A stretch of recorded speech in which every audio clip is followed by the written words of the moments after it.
Hello everyone, welcome back to Microbiology Roundtable episode 2. And along with me, we have Dr. Rakshita, Dr. Shruti, and I would like to welcome back Dr. Momita. Dr. Geeta and Dr. Geeta was supposed to join us because of inevitable reasons. They are absent for now, but they may join us in between.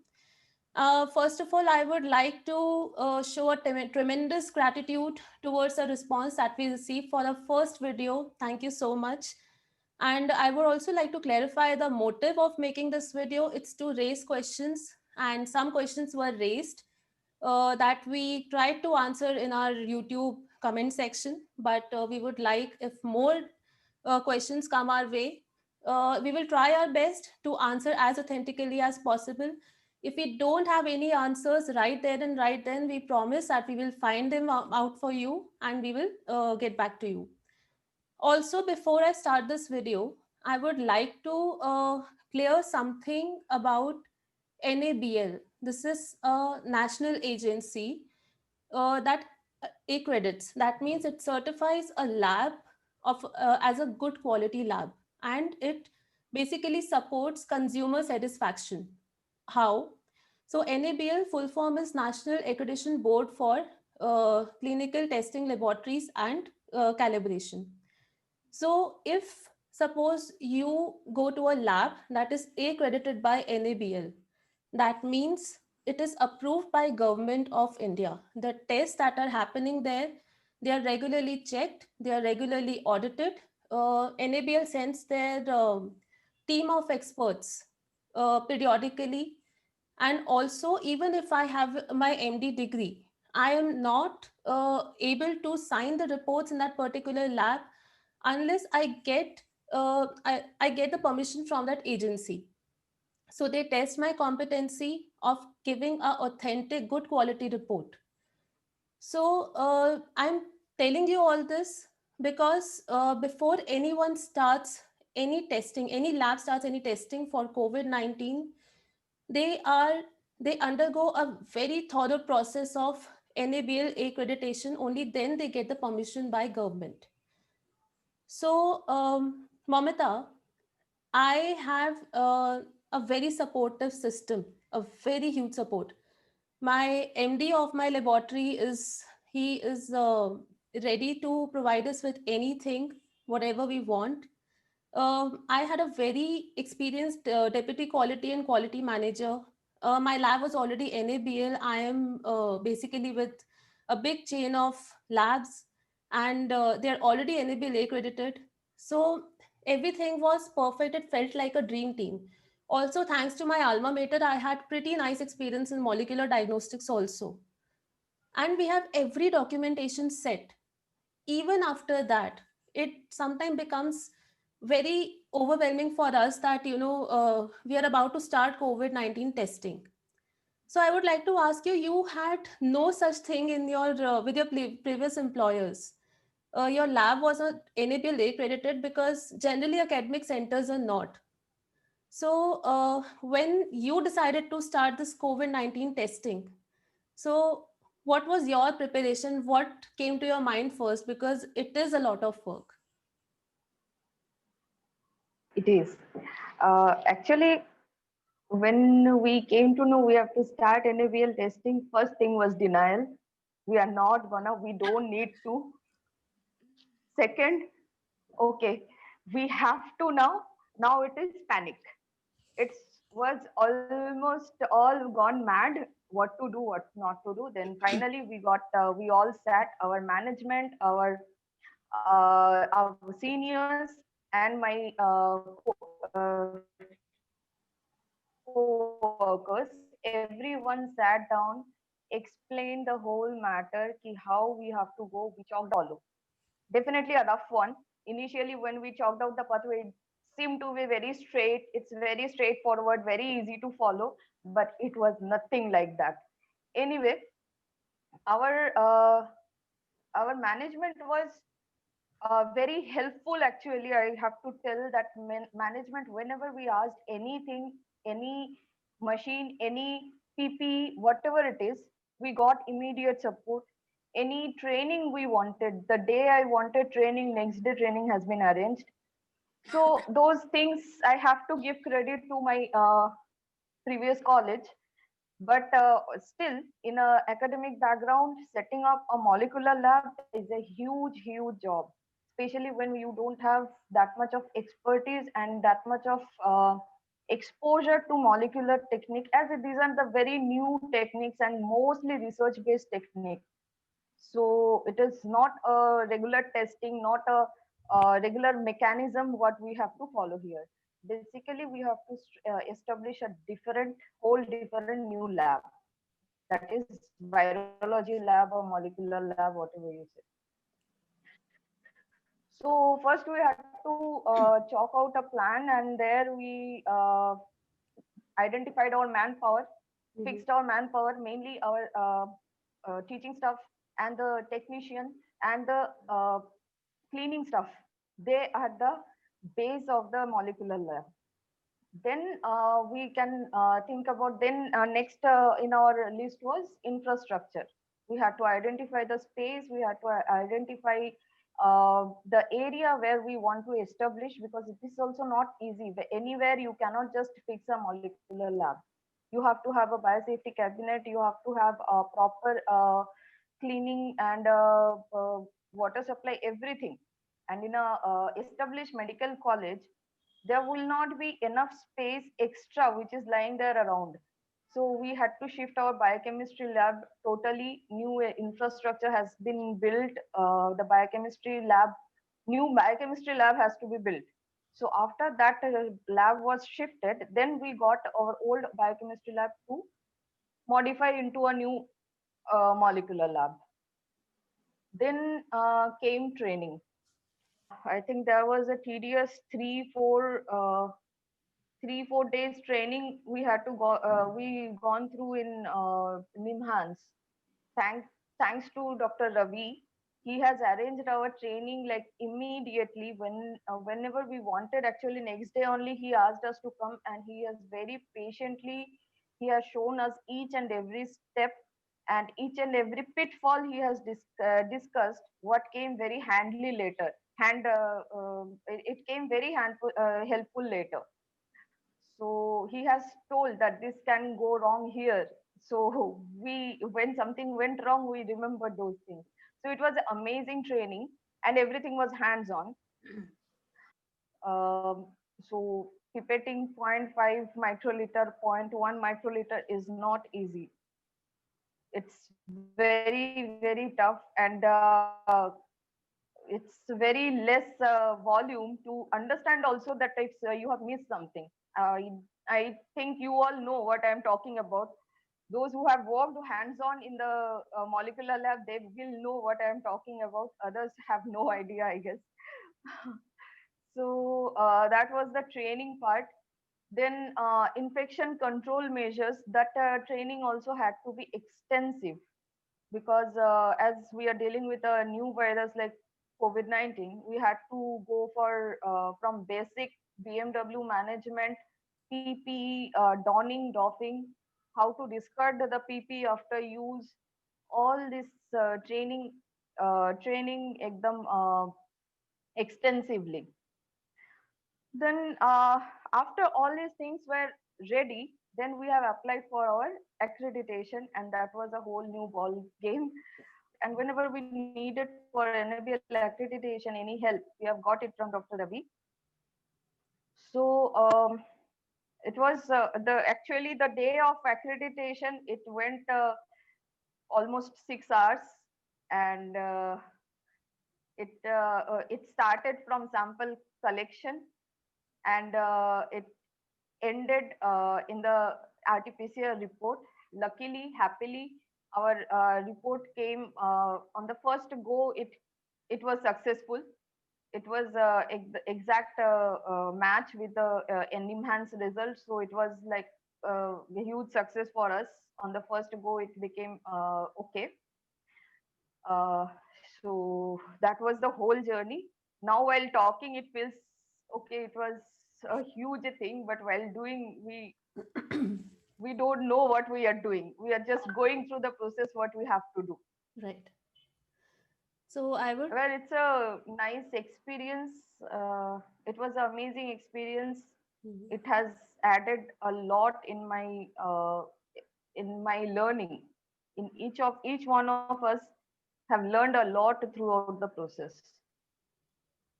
So I would like to add my experience in this. As I told you, I am amongst the most privileged ones who had everything set in the place, and we went a little bit extra. We went for a tougher test for accreditation. So that was a little bit risk that we took, but I'm glad that we took, because the by the end the sense of achievement was a little bit higher, and that we pulled it off. But I remember my technicians; they are very well qualified. In fact, we receive such huge number of samples in our lab daily, and I. It's okay. I check each and every one of them, but I don't have to worry about each and every one of them, because I know they are there, and something good will happen out of it. But even then, they did not have experience in molecular. It's a very, very special test, and they caught on everything very quickly. Even after that, taking care of small things, that your sample should be at the correct temperature, it should be stored properly, and your pipette should be calibrated, electricity supply, even small things like electricity supply, and there should be a special sink where you just throw all your disinfectants. And again, that infection control processes, they know that they should do this with other samples also, but they work with it daily, so it becomes a kind of second nature. So they feel that okay, even if we don't use gloves for this 1 second work, it's okay. But now they have to be very, very careful about everything. This was the time when we could just teach them. I just thought it's a very good opportunity. Another thing is, with NABL, it had become means you have to present every document to them. One document it's missing in between, and your whole hard work is in hindrance. So the government of India, I feel that they have taken a lot of efforts in making sure that the we have chosen correct lab for our testing. So this was actually a very big thing. It's not a small thing. What a patient sees is in the report, detected or not detected. That's it. Uh, Even till now, I see that there is no because NABL is for consumers, and consumers still don't have any awareness about it. They don't see NABL logo. They don't they don't go to NABL accredited lab. They don't even know the name of NABL also. So, this is a little sad part, and this is why we are here today, to create awareness about it. And one more thing that I would like to appreciate, what I noticed in our city, that maybe our labs were competing with each other, but they really supported each other at the same time. So if we have to Very have an true. inter-lab comparison in emergency, because we have to show that our sample report matches with the other lab sample report also in the same machine, that is a prerequisite for getting accredited by NABL, that we are getting same results everywhere, no matter what. So in emergency, we have received certain interlab comparisons. Sometimes we also needed help. And how Regarding this, labs I have. want to sorry to interrupt, but I want to take this opportunity to thank you during this whole process. Anytime I wanted any help, I got it. And actually, for interlab comparison, also we sent our sample to your lab also. So thank you so much. You're It was a welcome. big help at that moment. No, This is a truly time I think. commendable to all the microbiologists and everyone, all the technicians, that goes on behind the report. As it truly said that, people only see the report, they don't really see the competency of the person signing the report, the amount of work that goes behind the process, and and the training that goes behind this. And it has to be like an ongoing process. And it's really nice that you created this awareness about NABL. It's so important that people know that these tests have to be standardized, which actually has, a comparison where all the labs will give you a equal and competitive reproducible report actually. Yeah. Yes. So next I would go to Dakshita. Now patients nowadays, they see the report, they see it's detected or not detected. If it is COVID is detected, all physicians and all patients have next question, and that is, what is the CT value? So this is a leave alone physicians, even patients are asking, and some patients just say innocently that no, our doctors want it. But some patients are very thorough about it. That no, we read that if there is CT value, that means there is more virus in our body. So can you please elaborate about it? Yes, Chavi, it's actually a very nice question to ask and discuss, because what happens is, because of social media awareness, people are sort of getting their PhDs from Google University, and there's a lot of half-baked knowledge that they have. They don't really understand what the meaning of CT value is, and before the authorized bodies like say CDC or WHO or ICMR actually gave out a statement based on this, it had already created so much of buzz around this as to how did it even come up is a question. Like, what was the reason why it was so important? See, exactly, CT value is nothing but the amount of virus that is present in that particular sample that can be detected. So it's nothing but how many cycles of amplification that the virus undergoes to reach a threshold level and thus get detected. So basically there's an inverse relationship with the amount of virus present in the specimen. So what initially they thought that just because a person has a low CT value, so if a low CT value, that means a person has a high viral load, or if the person has a high CT value, that means the person has a low viral load. But is it a true number? Is it an absolute number? So that now suppose if my CT value is 30, okay, my viral load is less. But does that mean I'm less infectious? Does that mean I'm transmitting the virus at any lesser rate than the other people who have a lower CT value? So this whole buzz and the misconception that this created around the CT value was completely farce. And then finally, ICMR did come out with a statement that this is extremely flawed and kindly do not, release the CT value for, normal routine testing. Yes, agreed from a clinician's point of view that there are certain specific situations where the CT value will be important, where I will come to it later.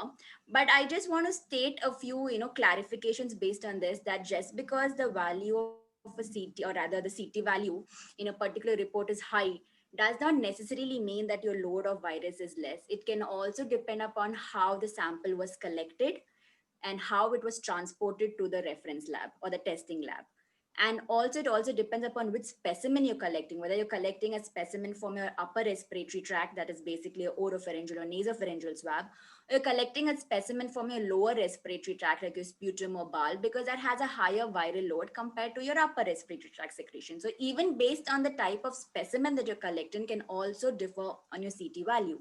And the next most important thing that can sort of throw a light on CT value would be the stage or the day of infection that you're collecting the specimen. Say if you've already been infected for about 8-9 days and then you collect a RT-PCR for COVID-19 testing, and you obviously will have a high CT value because you're towards the stage where there's a hyperinflammatory response where the virus load is reducing, and it's basically the inflammation produced by the body that is creating this particular situation, and it is not because the viral load. So just because a person has a low viral load will not behave any way differently from a person who has a high viral load. I might have a CT value which is very low, but I can still be extremely mildly symptomatic in comparison with a person who has a very high viral load. So there is no general rule that if you have this CT value, your progression of the disease will be like this, or if you have this CT value, your response to the virus will be like this. Everyone responds so differently, depends upon your host factors, it depends upon your comorbidities. There are multiple, it's multifactorial, so you can't really blame it on CT value. There was another case recently that we had in our OPD where she was posted for renal transplant, and she had again infection somewhere in September, end September, October, where she had COVID-19. And even till Jan, her RT-PCR came positive. So that was the reason the kidney team had postponed her surgery.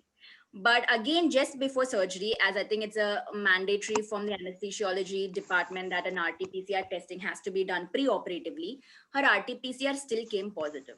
So in a situation like this, where 4 months post-infection, she's still being RT-PCR positive, does that necessarily mean she cannot be taken up for surgery? No, not necessarily. a situation like this, we actually saw the CT value. The CT was almost about 32, 33.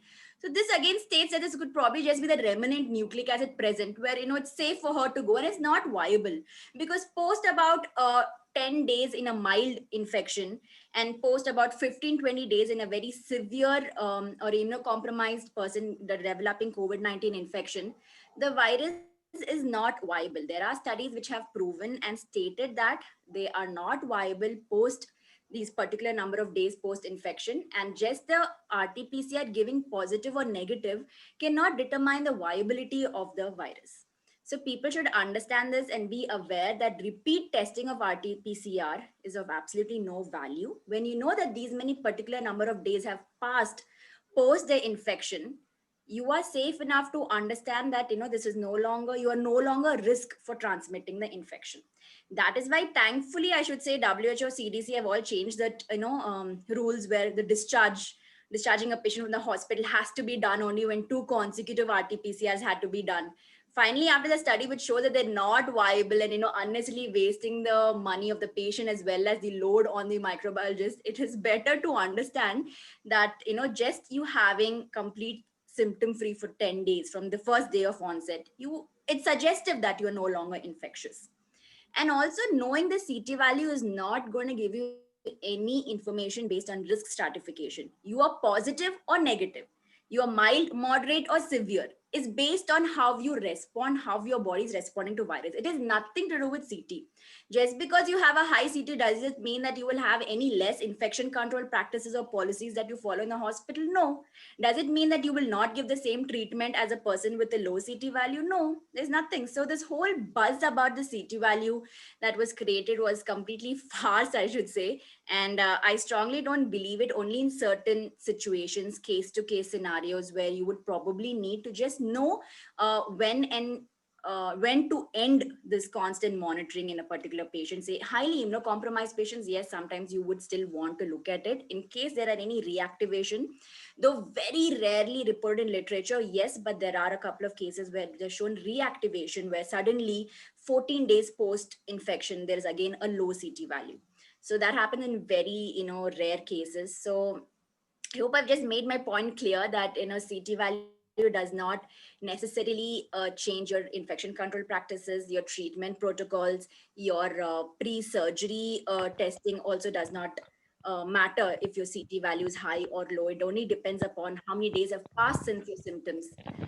So yeah, I think I've sort of And made my point pretty clear. this is a Yeah. struggle of working in a private lab because doctors, they say on face that we are not sending you samples if you don't give a CT value.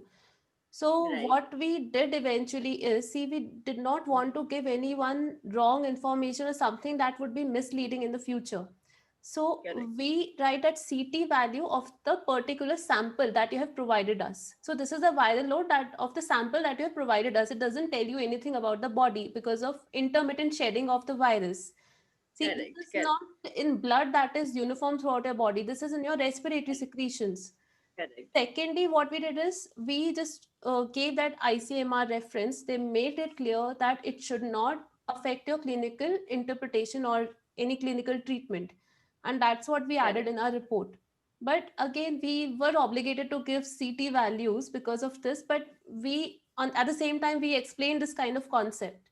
So if they want to understand, they are very welcome. But That's what, as I told, is all this half-baked knowledge of them knowing the CT. And I think there was a particular reason why it became too much in the news. I don't even know if I should say it. I think it was a one particular person who's a famous personality got infected and she sort of demanded for the CT value.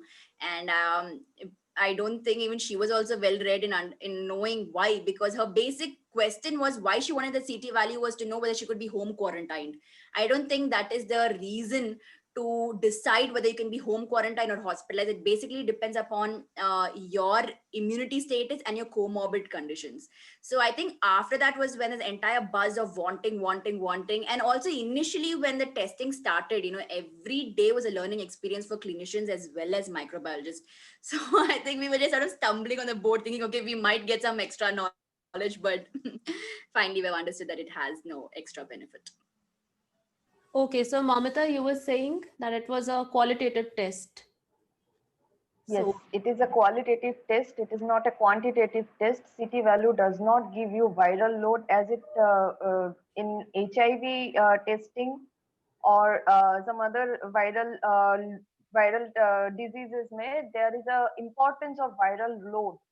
Our COVID does not have that viral load importance as it does not go into blood. It does not causes viremia as a part of its pathogenesis. So viral load does not have a meaning in this disease. Correct, exactly. And also there are absolutely no studies that sort of correlates the CT value and severity of infection. There are no studies proving that either. Yeah. Exactly. actually, I think Can this I add on to virus. this? Yeah, please, please, please. Yeah, so Dr. Akshita has already conveyed all the important points about CT value, but I still cannot stop myself from making an addition which she would have already covered. That it depends on, you know, your quality of sample again, how your sample was collected, and how well your nucleic acid was extracted out of your sample. So just by a mere number of the CT value at which your amplification of your DNA RNA has happened, we cannot judge the severity of disease. That would Correct. absolutely become quite unreasonable. So it is all dependent on, you know, whatever kit you're going to use, how well your extraction was performed, how well your sample was collected, whatever the number of, you know, inhibitors you could keep out of your reaction, all that comes into action, and then your CT value is generated. So never to decide on how to go about based on the CT value. Yes. One thing I would like to add Okay, about that CT is what I value wanted to is share. to conclude what Geetu is saying here, that basically CT value we use in molecular lab, I will tell you, just to see that, you know, till this particular number, if our gene has amplified, then we have hit the target. If after that particular number we see some amplification, that means some other nucleic acid, some other target has been amplified. This is the simple reason for CT value, and it should not have left molecular lab in the first place. It's not a secret, but the Exactly. it's very simple, but it's complicated at the same time. So, you know, unless you have a mastery in the subject to understand this kind of thing, you really have to sit and read about it, only then you can get. That's what I Correct. think. And also, even in the Also, I previous would just pandemics like, like H1N1 and all these, now the CT value was never stressed as how much it is. I think it's Yes. only because of the fear of transmission that this virus has in comparison to the previous viruses. I think that is one of the reason why people were like excited about that. Yeah, no, it and just one thing got which that I want to popularity, add you is know, that, like how uh, Yeah, please continue, please Shruti, continue. you were saying something? yeah, actually, one thing which I want own experience, since I'm having different open systems, three different RT-PCR machines, and also I'm working on TrueNAT also in my other setup. So the CT value, it also depends upon kit which you are using as well as on the machine also, and it has certain subjective role also, that it might depend upon the threshold which we are setting. So from microbiologist to microbiologist also, it may vary slightly, and also on based on machines, because that is my personal experience which I have seen running same sample, same elute on two different machines, and the CT value was little variable. It will Correct. happen. So Yes, just to I throw agree. light on the thing what you just said, we recently had a case where we were strongly suspecting COVID-19, but 3 times TrueNAT came negative. So we decided to Yeah. run the test on Expert, which actually has a higher threshold at which it terminates, and it has a higher sensitivity for a particular gene of the virus called the N2. So, it came positive on Expert but negative on 3 TrueNAT. So again, in such a situation, when you want a higher sensitive test, to detect the minimum amount of nucleic acid that you're strongly suspecting clinically, such a situation, again, I think it's already a discussion based on the type of testing, I suppose, right? Yeah. Yes. And I was about to, you know, mention the point that Dr. Shruti was just talking. I can release a CT value. I mean, we molecular biologists, microbiologists can release a CT value based on our convenience. Like if we really want to, you know, we set up the threshold high or low, we can generate different Yeah. number of CT Yes. values. It has Correct. nothing at all to do with the Yes. disease severity at all. And as Dr. Chavi mentioned, Nothing. it was something which shouldn't have, gone out of the lab only. It just got that Exactly. popularity among that COVID fear, as again, as how Dr. Rakshita mentioned, that popularity gained because of the fear among the people and the patients. Like how Correct. remdesivir injection got popular. Similarly, our CT value also got popular, and that got misinterpreted many a Right. times. Yes, correct. One So, more thing, mhm. this one more thing. Mhm. Actually, a machine sometimes gives a CT value, but we don't get a proper satisfactory curve. That time we Yes. dismiss it. Right. We don't take CT value Absolutely. for count until unless the curve is proper. We Very true. actually Yeah. give the Yeah. give main concentration on the sigmoid curve what we are looking for. Momita, If I it's would not request, there, suppose I would CT value. request don't start that. Otherwise, we have to send the pictures of machines also or our laptop screens. Right, So cut it off. let it be a Cut it secret off. again. No, no, I'm not Don't cutting it want off. that. But again, this is This this is is the all reason I haven't technicality. mentioned my machines open system. I haven't mentioned the machines only because of this reason, Yeah. to popularize them.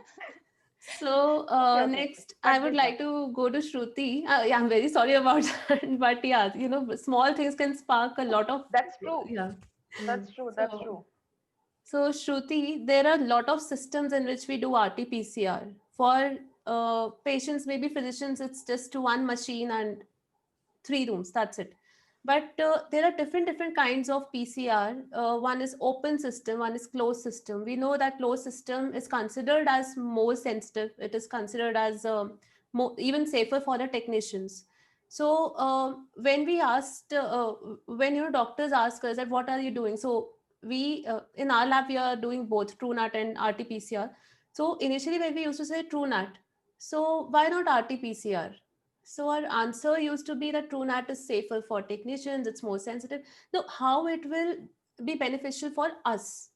So that would be the next question. So I just want you to highlight that what are the major differences between these closed formats, because certain airlines also they don't accept the report if it is not from open RT-PCR. Actually, the problem is that, see, base, first we have to understand the basis. These molecular tests, that is popularly known as RT-PCR tests, there are other formats also, RT-LAMP and CRISPR. But the popular one, the word which has been popularized is RT-PCR test. So this is basically a principle. This is not some machine or anything. Yes. Based on this principle, basically we have two systems. One is the open system and the other one is closed system. That is again of various types, TrueNAT, CBNAT, and CRISPR. Now, sadly, TrueNAT and CBNAT have not been given their credit that they are basically RT-PCR tests only. They are considered some second grade citizen or some second grade test next to RT-PCR test. And this is the problem that certain airlines, even for certain joining, and that I have get certain patients of mine, they have asked that no, no, they only want RT-PCR report for us to join back in the office. The TrueNAT report will not be counted. So this is the problem because there is this misconception that TrueNAT or CBNAT is something low grade as compared to RT-PCR test. But in true sense, RT-PCR is basically a principle of test, and based on this principle, TrueNAT, CBNAT work as well as the open systems they also work. Again, both formats there are certain advantages and disadvantages. So open system is something which is more technique demanding, your infrastructure is elaborated in there. Again, infrastructure, so financial, the cost and setup, everything is more elaborated as compared to TrueNAT or CBNAT, which are less technique demanding. They are comparatively simpler and TAT, the report turnaround time, that will be lesser as compared to open system, considering your sample load also. The only factor as a diagnostician, which I feel is that sample load, I will prefer based on my sample load, which system I would want to go, because for batch testing more of samples, open system I'll definitely prefer open system wherein I can get tested multiple samples at a time and I can get their report. Again, then based on my other, like which system I have for nucleic acid extraction or am I going for a manual extraction. So those are the factors which based on which I will decide whether I should go for a open system or a closed system, that is TrueNAT or CBNAT. But both the formats, the sensitivity and specificity, in fact, ICMR has also said that the sensitivity and specificity, they they are comparable. So there is not much significant difference that if the TrueNAT is coming positive, so RT-PCR पे miss हो जाएगा और RT-PCR will come positive and TrueNAT might miss it. There are, of course, there are incidences, but they are very less. The sensitivity and specificity of both the formats, closed format, TrueNAT, CBNAT, as well as the open system, they are comparable. Only difference is about the technique and the simplicity, and of course, as you said, the infectious potential of the sample. That how much infectious it might be while you proceed with a closed system or a open. That's true, actually, but yeah, sometimes it really becomes difficult to differentiate because I have seen patients preferring antigen test over TrueNAT.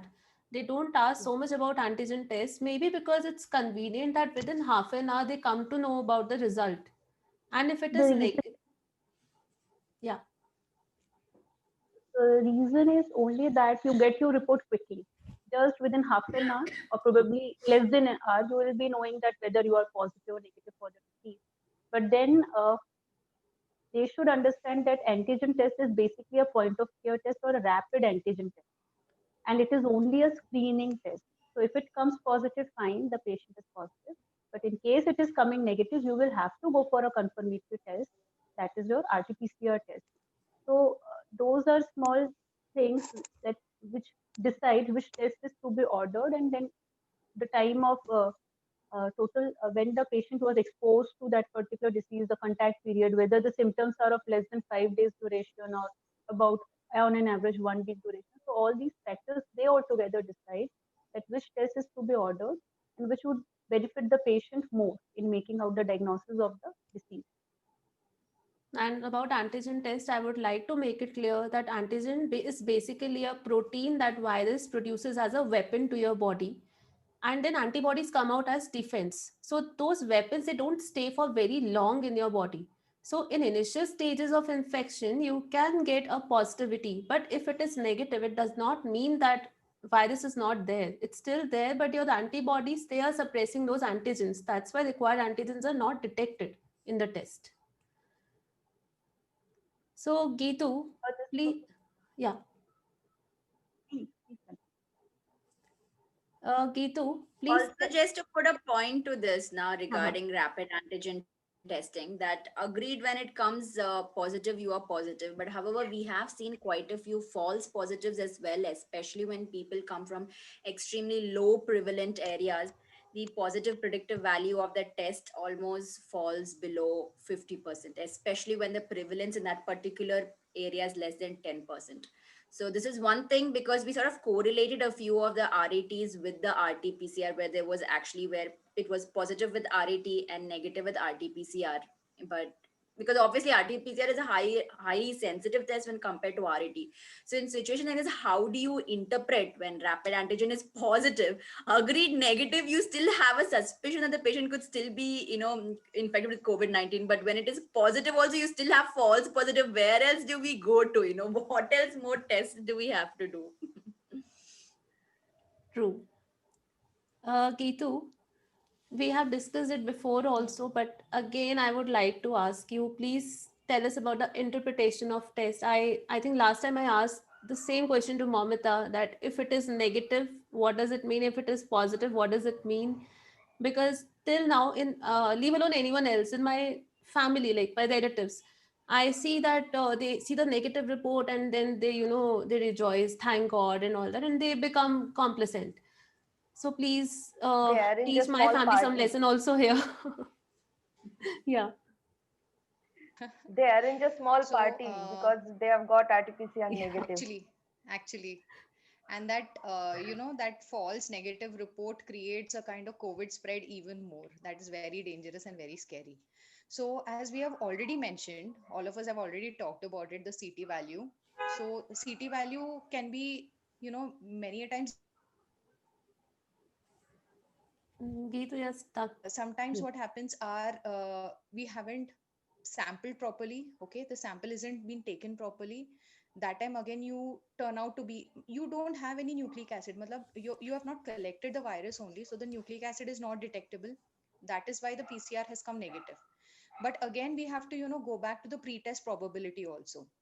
Like, why has the person got tested? Okay, is it purely because he has some symptoms, or he's asymptomatic but he has a chance of acquiring the infection because he had come in contact with a positive patient? Again, he becomes a high risk contact. Maybe he's still incubating the infection, he's in his incubation period, he hasn't developed his symptoms, he's too early to test. That is why we couldn't pick up the viral nucleic acid. That is another reason. So in such scenarios where he's in contact with a positive patient, he becomes a high risk contact, or he has the necessary symptoms, but because of poor sampling, poor quality of the specimen, he has turned out to be a negative. And there are some scenarios which we have already explained, again because of improper extraction. Sometimes it happens that there are many inhibitors, PCR inhibitors. So a positive sample turns out to be negative after a PCR reaction. So we should always, as considering the benefit of doubt, we should definitely go for repeat testing rather than rejoicing over the negative result. We expected a positive, but luckily it turned out to be negative. No, that is a very bad idea. So considering all our pretest probability scenarios, we should again go for repeat testing and again confirm our PCR result till it turns out, till we are sure at least that we are definitely negative for sure. In fact, there are guidelines that recommend that incubation period of say 2 to 14 days, which is so popularly known, between 3 and 10 days repeat testing has to be done till we ensure that we are negative. So, as you have already questioned me that the PCR testing is the tip of the iceberg, definitely I would call it the tip of the iceberg, because many a times we have come across, all of us in fact, have come across with so many patients who have come repeatedly PCR negative, but we know that they have succumbed to COVID, and whatever they are manifesting are the COVID manifestations. So, just by our PCR results, we shouldn't come to a conclusion. We should definitely look for certain other markers, make the patient undergo repeat testing, and based on his clinical symptomatology, also we should come up to our final conclusion and decide our therapy. Therefore, For a patient, it's anything you would like always, to add on? yeah, for patient, it's always positive or negative. For a microbiologist, it's a title of a unread story, invisible story that is waiting to be read so that, at least we can take a proper step at a proper time. Sometimes we have to write that story by ourselves. We have to collect clinical information. We have to see other parameters. It's not just like we see only the lab parameter like COVID test only. We see the other inflammatory markers, we see the complete blood picture, and then we come to a conclusion that maybe this report has come out negative. If we test after 24 hours with repeat sample, some conclusion we can arrive to successfully. Correct. Correct. Yeah, Especially now when we you have have a strong spoken about suspicion. Yeah. Continue.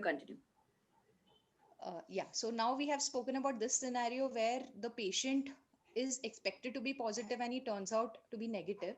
There is again another scenario where he's expected to be negative, like he's recovering from the infection, he has turned out to be asymptomatic after going through all the symptomatology, and it has been 2 weeks, 3 weeks, and he's still coming repeatedly positive.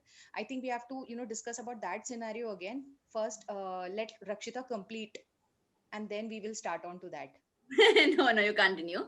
I think I just lost my train of thought. Was about to say. That's okay. You continue, Gitu. Yeah.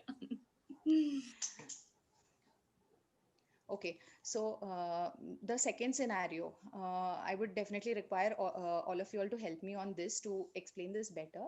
So again, there is a scenario where the patient is repeatedly being tested positive. Earlier, he had the symptoms. Say he's a young adult. He underwent, he was a high risk contact, or he had a family member who was positive, he had acquired COVID through him, he had all the symptoms, he tested positive, he underwent a repeat testing say after 2 weeks on the advice of his physician, and then now he has again turned out to be positive. But now he complains to us, or he seeks our advice because he doesn't have any more symptoms. So now he wants to really come out of his isolation, and he's repeatedly being tested positive. So now what? How will we explain that to him?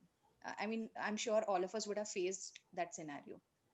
maybe Rakshita can help me out first, and Yeah, then I we think I'd all of us already can add discussed on to this her. point before that there are studies which show that the virus is not viable after about 7 to 10 days in a mild and asymptomatic individual compared to 15 to 20 days in a very severely ill patient.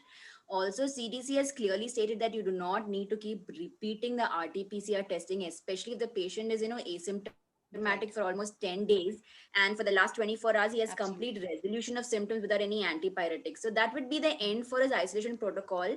And also, if he's reached the 14-day period, even getting an antibody testing at that period is more than enough. Even with anti RT-PCR is still positive, but if his antibody is reactive, it clearly states that I think this is the end to his depressive period, and he can sort of go out, but with masking and universal distancing.